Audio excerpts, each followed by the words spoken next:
கடந்த பாராளுமன்ற தேர்தலில் பகுஜன் சமாஜ் கட்சி வேட்பாளரை ஆதரித்து மறைந்த அக்கட்சியின் மாநில தலைவர் ஆம்ஸ்ட்ராங் ஆற்றிய உரை வைரலாகி வருகிறது. ஜனநாயகத்தை பாதுகாக்கணும், அரசமைப்பு சட்டத்தை பாதுகாக்கணும். 55 ஆண்டு வாழ்ந்துட்டு ஆட்சி செய்த காங்கிரஸ் இப்பதான் ஜனநாயகத்தை பாதுகாக்கிறேன்றாங்க, அரசமைப்பு சட்டத்தை பாதுகாக்கணும்ன்றாங்க.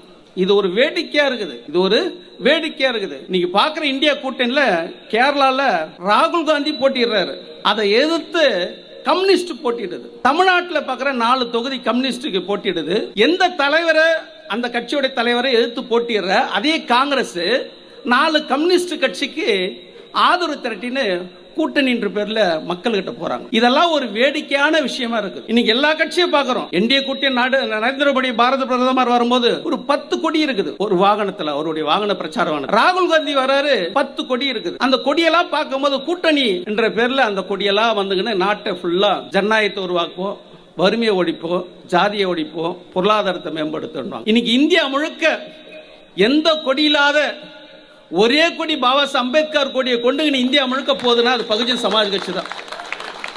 ஒரே கொடி.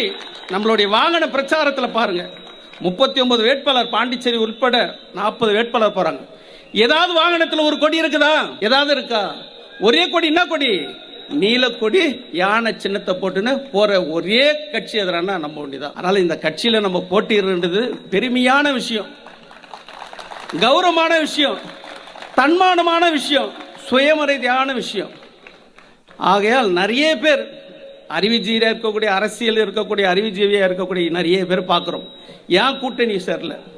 நம்ம கூட்டணி சேர்றது இல்லை, ஒரு கொள்கை கோட்பாடு இருக்கணும். எந்த கொள்கை கோட்பாடு இருக்குதோ அந்த கட்சி கூட கூட்டணி சேரலாம் வெகஞ்ச சொல்றாங்க. எந்த கட்சி கூட கொள்கை கிடையாது, கோட்பாடும் கிடையாது. கொள்கை கோட்பாடோடு இருக்க ஒரு கட்சி, பாபா சாஹேப் அம்பேத்கருடைய கனவை நனவாக்குற கட்சி பகுஜன் சமாஜ் கட்சி தான்.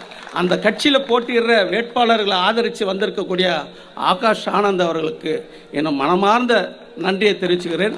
ஜெய் பீம், ஜெய் பீம். செய்திகளை உள்ளது உள்ளபடி தெரிந்து கொள்ள ரெஃப்ளெக்ட் நியூஸை சப்ஸ்கிரைப் பண்ணுங்க.